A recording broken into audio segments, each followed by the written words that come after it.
اگر انسان کو خیالات تنگ کرنا چاہتے ہیں تو اس کا علاج کیا ہے؟ حضرت عبداللہ بن مسعود رضی اللہ تعالی عنہ نے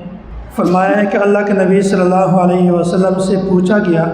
یا رسول اللہ، ہمارے دل میں کفر، فسق، فجور، گناہوں کے مختلف قسم کے خیالات آتے ہیں، ان کا کیا حکم ہے؟ اللہ کے نبی صلی اللہ علیہ وسلم نے فرمایا تھا، ذاک محض الایمان، یہ جو خیالات آتے ہیں یہ خالص ایمان کی علامتیں ہیں۔ اب ایمان کی علامتیں ہیں یہ تب انسان سمجھے گا جب مکمل بیان یا مکمل موضوع ان کے سامنے ہو۔ حضرت ڈاکٹر عبدالحی عارفی رحمۃ اللہ علیہ نے لکھا ہے کہ ان کے پاس ایک ساتھی آیا اور انہوں نے یہ پوچھا کہ حضرت، ہم نماز پڑھتے ہیں لیکن نماز میں خیالات آتے ہیں، نماز میں وساوس آ جاتے ہیں، اور اسی طرح ہم سجدہ بھی کرتے ہیں تو سجدے کی حالت میں بھی وسوسہ پیدا ہو جاتا ہے، خیال پیدا ہو جاتا ہے، تو ہماری جو نماز ہے یا ہمارا جو سجدہ ہے یہ سجدہ بہت گندا سجدہ ہے، ناپاک سجدہ ہے، یہاں تک کہ ہم بہت زیادہ پریشان ہیں، اور اللہ کے سامنے ہم ایسے اگر گندا ناپاک سجدہ کریں تو اس کا کیا ہوگا، ہماری نماز کا کیا ہوگا، ہمارے اس سجدے کا کیا ہوگا؟ اور حضرت کو فرماتے ہیں کہ ہم بہت پریشان ہیں، اس کا کوئی علاج بتائیں تاکہ ہم اس طرح گندے سجدے سے اور اس طرح چیزوں سے پاک رہیں، اس پریشانی سے ہم بچ جائیں، کوئی اس طرح طریقہ بتاؤ۔ تو حضرت نے ان کو بتایا کہ آپ یہ بتائیں کہ آپ نے جو سجدہ کیا ہے یہ سجدہ پاک ہے یا ناپاک ہے، یہ سجدہ گندا ہے یا یہ سجدہ پاک ہے؟ انہوں نے کہا تھا کہ جب ہم سجدہ کرتے ہیں تو سجدے میں مختلف قسم کے شہوانی خیالات آ جاتے ہیں، تو اسی وجہ سے یہ ہمارا جو سجدہ ہے یہ بہت ہی گندا ہے، بہت گندے خیالات آتے ہیں۔ تو حضرت نے فرمایا کہ جب آپ کا سجدہ گندا ہے اور اللہ تعالیٰ تو پاک ہیں، اللہ کو پاک سجدہ کرنا چاہیے، آپ نے جو سجدہ کیا وہ تو گندا ہے، تو پھر آپ اس طرح کریں کہ اللہ کو سجدہ نہ کریں بلکہ اللہ کے بجائے مجھ جیسے ناپاک بندے کو سجدہ کریں۔ سجدہ بھی آپ کا ناپاک ہے اور میں بھی ناپاک ہوں، تو لہٰذا سجدہ مجھے کریں۔ اس وقت اس بندے نے حضرت کو فرمایا کہ توبہ توبہ، حضرت آپ کیسی باتیں کرتے ہیں، میں آپ کو کیسے سجدہ کر سکتا ہوں؟ تو اس وقت حضرت نے سمجھایا کہ دیکھ لیں، یہ اس بات کی دلیل ہے، یہ اس بات کی علامت ہے کہ آپ نے جو سجدہ کیا ہے یہ اللہ کے لیے ہی کیا ہے۔ جب آپ انسان کو سجدہ کرنے پر آپ آمادہ نہیں ہوتے، آپ سے گوارا نہیں ہوتا کہ میں انسان کو کیسے سجدہ کروں، تو یہ اس بات کی علامت ہے کہ آپ کا سجدہ بھی ٹھیک ہے، آپ کا سجدہ پاک ہے، اور یہ سجدہ صرف اللہ تعالیٰ کے سامنے ہوتا ہے، اللہ کے غیر کے سامنے نہیں ہوتا۔ تو حضرت ان کو سمجھا رہے تھے کہ اگر یہی سجدہ ناپاک ہوتا تو اللہ تعالیٰ اس پر کوئی زجر، کوئی توبیخ، ڈانٹ ڈپٹ اور اس کا کوئی وبال، گناہ کا تذکرہ فرماتے، لیکن اللہ تعالیٰ نے کوئی تذکرہ نہیں فرمایا کہ اس پر گناہ ہے یا سزا ہے یا عذاب ہے، بلکہ اللہ تعالیٰ کو قبول ہے۔ تو ہم اگر پیشانی زمین پر رکھتے ہیں تو اس کا یہ مطلب ہے کہ ہماری پیشانی یہ اللہ تعالیٰ کے سامنے سرخرو ہے، اللہ کے سامنے سجدہ کرتی ہے۔ ہم جب سر جھکاتے ہیں تو اس کا یہ مطلب ہے کہ ہم سر اللہ کے سامنے جھکاتے ہیں، غیر کے سامنے نہیں جھکاتے۔ جب ہمارے گھٹنے، ہمارے ہاتھ، ہمارے پاؤں یہ اللہ کے سامنے جھکتے ہیں تو اس کا یہ مطلب ہے کہ ہمارے اعضاء اللہ کے سامنے سر جھکاتے ہیں، اللہ کے سامنے سجدہ ریز ہوتے ہیں، اللہ کے سامنے سجدہ کرتے ہیں، غیر کے سامنے سجدہ نہیں کرتا۔ تو لہٰذا یہ سوچ کہ ہمارا سجدہ گندا ہے، ناپاک ہے، یہ وہم ہے، یہ خیال ہے، اس کو اپنے دماغ سے ہٹاؤ۔ اللہ کی جانب سے ایسے خیالات پر کوئی مواخذہ نہیں ہوتا۔ اور کبھی کبھی یہ جو خیالات آتے ہیں اس میں مصلحت بھی ہوتا ہے۔ اگر ہم جیسے بندے یہ کہیں کہ ہم نماز خضوع کے ساتھ پڑھتے ہیں، اس انداز میں پڑھتے ہیں کہ ہمارے خیال میں اللہ کے علاوہ کسی اور کا نہ خیال آئے، نہ گمان آئے، نہ کوئی فکر آئے، تو اگر ہم اس درجے کی نماز پڑھیں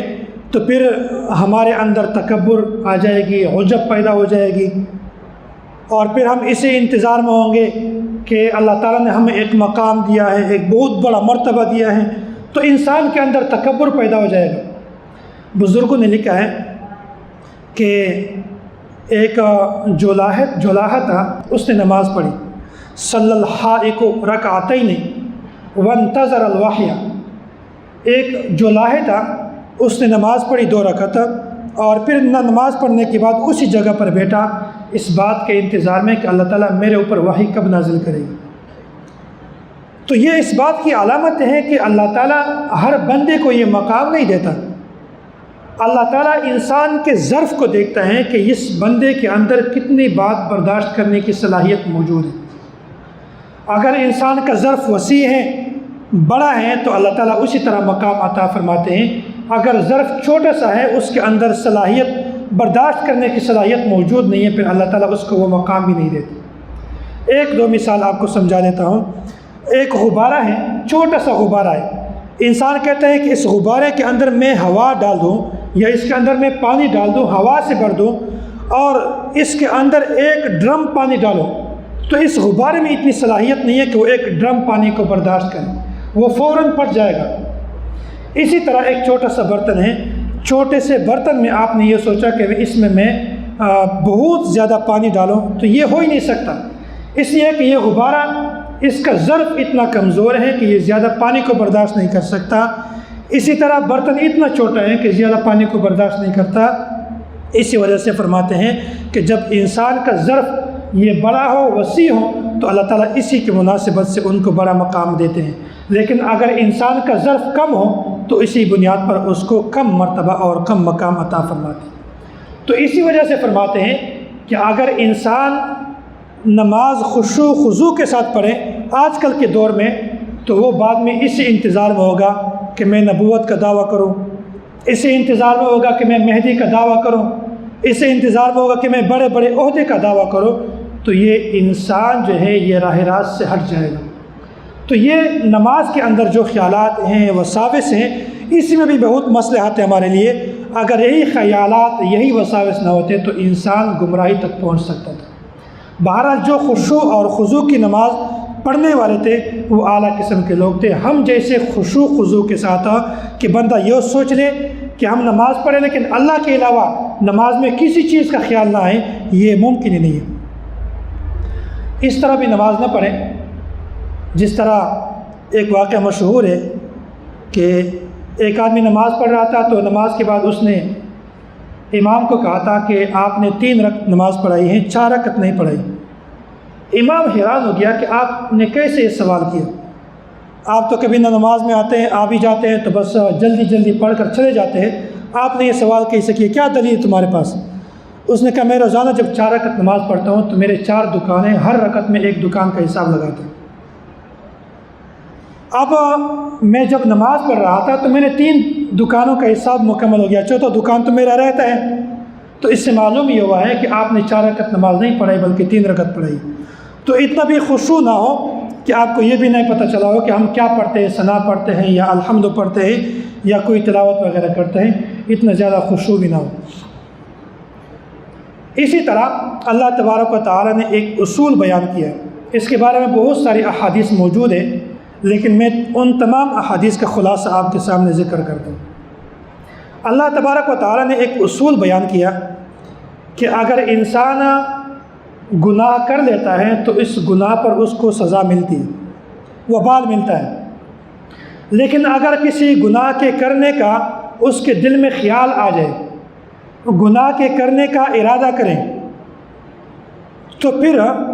جب تک اس ارادے کو پختہ نہ کریں یا اس ارادے کو عزم میں تبدیل نہ کریں، اس وقت تک اس انسان کو اس خیال پر گناہ نہیں ملتا۔ لیکن اگر یہی انسان بار بار اس خیال سے بچ جاتا ہے، ایک گناہ کا عزم بھی کر لیتا ہے، ارادہ بھی کر لیتا ہے، لیکن پھر بھی اپنے آپ کو بچا لیتا ہے، گناہ کا ارادہ کرتا ہے پھر بھی اپنے آپ کو بچا لیتا ہے،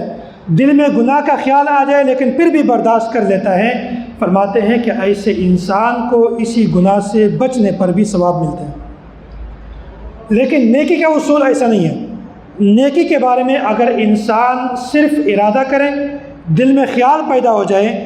عزم بھی نہ کریں، پھر بھی اللہ تعالیٰ اسی ارادے پر اس انسان کو نیکی عطا فرماتے ہیں۔ ایک بندہ ہے، وہ یہی خیال کرتا ہے، وہ یہی سوچتا ہے کہ اگر اللہ تعالیٰ نے مجھے مال دیا، جائیداد دیا، 1,00,000 روپے میرا اس کام میں منافع ہوا تو میں اس میں سے 1,000 2,000 5,000 روپے صدقہ کروں گا۔ اب یہ انسان ایسا ہوا کہ اس نے ارادہ کیا نیک کام کا، لیکن ارادہ پورا نہیں ہوا، اس کو نقصان ہو گیا، مال میں منافع نہیں ہوا۔ فرماتے ہیں کہ اس ارادے کی وجہ سے پھر بھی وہی 5,000 یا 2,000 صدقہ کرنے کا اس کو ثواب ملتا ہے۔ تو اللہ تبارک و تعالیٰ نے ایک اصول بیان کیا ہے کہ اگر آپ کسی گناہ کا ارادہ کر لیں یا گناہ کا خیال دل میں پیدا ہو جائیں، اس وقت تک آپ کو اللہ تعالیٰ اس گناہ پر سزا نہیں دیتے جب تک کہ آپ کے اس گناہ کو یا کرے نہ یا آپ کے دل میں پختہ عزم پیدا نہ ہو جائے۔ لیکن اگر کوئی انسان نیکی کا کام کرتا ہے، ارادہ کرتا ہے، تو نیکی کے ارادے پر اللہ تعالیٰ آپ کو ثواب دے دیں گے۔ مفتی محمد شفیع عثمانی نور اللہ مرقدہ، یہ حضرت مفتی محمد تقی عثمانی دامت برکاتہم کے والد صاحب ہیں، تو انہوں نے ایک جگہ پہ لکھا ہے کہ یہ جو انسان کے دل میں خیالات آتے ہیں اس کا کیا مطلب ہے۔ انہوں نے ایک مثال سے سمجھایا۔ مثال یہ دیا ہے کہ یہاں پر کسی آدمی کو دوسرے بندے نے کہا تھا کہ جو ملک کے بادشاہ ہیں، وزیر اعظم ہیں، وہ آپ کو یاد فرما رہے تھے، وہ آپ کو بلا رہے تھے کہ عصر سے پہلے آپ نے مجھ سے ملاقات کرنا ہے، یا ٹائم مختصر بتا دیتے ہیں کہ 10 منٹ کے اندر انہوں نے کہیں جانا ہے، آپ کی ملاقات ضروری ہے۔ اب یہی بندہ راستے میں نکل گیا، جا رہا ہے تو کوئی آدمی اس کو کپڑے سے کھینچ رہا ہے، کوئی آدمی اس کو لات مارتے ہیں، کوئی آدمی اس کو گالی دے دیتے ہیں، کوئی آدمی اس کو ٹانگ اڑا کر اس کو گرا دیتے ہیں۔ تو اب یہی بندہ اسی گالی کا جواب دے گا،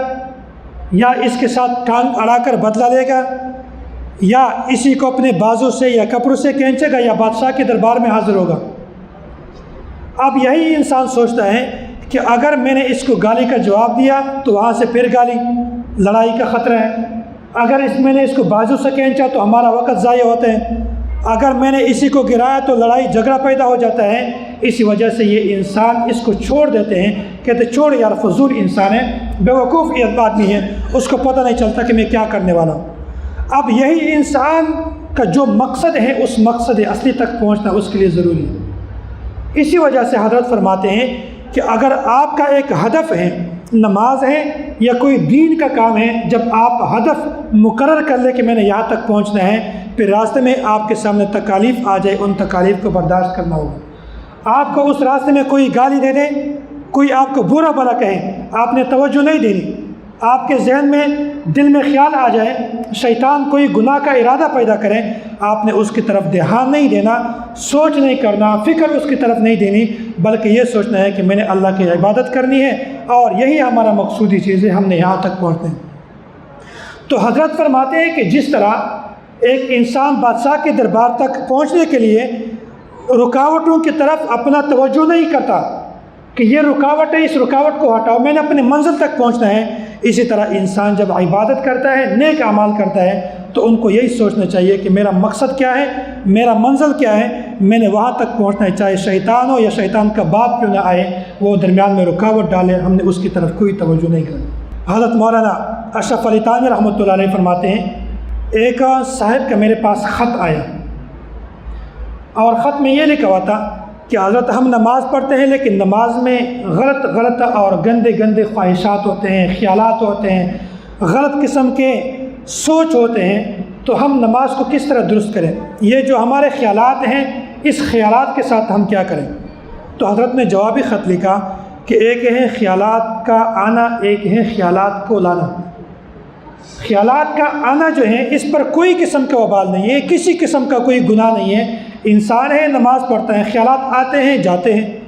خیالات آتے ہیں جاتے ہیں، اس پر کوئی گناہ نہیں ہے، کوئی وبال نہیں ہے۔ لیکن ایک ہے خیالات کو لانا، آپ نماز میں کھڑے ہیں، جان بوجھ کر کسی چیز کا خیال لاتے ہیں، فرماتے ہیں کہ اس پر وبال بھی ہے، اس کا گناہ بھی ہے۔ تو اگر ہم نماز پڑھتے ہیں تو نماز اس انداز میں پڑھ لیں کہ ہم خیالات اگر آ جائیں اس کو بھی دور کریں، لیکن قصداً ہم خیالات کو نہ لائیں۔ حضرت کے ملفوظات میں ایک واقعہ لکھا ہوا ہے کہ بہت سارے لوگ یہ پوچھتے ہیں کہ جب ہم پہلے دور میں نماز پڑھتے تھے تو ہم شوق سے نماز پڑھتے تھے، جب ہم نماز پڑھتے تھے تو نماز کا ایک مزہ آتا تھا، لیکن آج کل جب ہم نماز پڑھتے ہیں تو نماز میں وہ مزہ نہیں آ رہا، اس کی کیا وجہ ہے؟ تو کیا ہماری نماز قبول ہی نہیں ہوتی؟ یا کوئی ایسا مسئلہ ہے کہ جو ہمارا مزہ ہے یا لطف ہے وہ دوبارہ واپس آ جائے؟ ہمیں کوئی طریقہ بتائے۔ حضرت فرماتے ہیں کہ نماز جو ہے یہ مزے کے لیے نہیں شریعت نے اتاری ہے۔ شریعت کی طرف سے جو ہم پر مشروع کی گئی ہیں، فرض کی گئی ہیں، یہ مزے لینے کے لیے نہیں ہے، یہ لطف اٹھانے کے لیے نہیں ہے، بلکہ یہ اللہ تعالیٰ کی ایک عبادت ہیں، جسمانی عبادت ہیں، اس کے عبادت کرنے کا الگ اپنا طریقہ ہے۔ بس اس طریقے سے آپ عبادت کرو، مزہ آئے تب بھی قبول ہے، مزہ نہ آئے تب بھی قبول ہے۔ مزہ نہ آنے پر ثواب میں کمی نہیں ہوتی۔ اسی وجہ سے حضرت یہ فرماتے ہیں کہ اگر نماز میں مزہ آئے تب بھی ہم پڑھیں گے، اگر مزہ نہ آئے تب بھی ہم نماز پڑھیں گے۔ اسی طرح حضرت مولانا رشید احمد گنگوہی رحمۃ اللہ علیہ نے یہ بات لکھی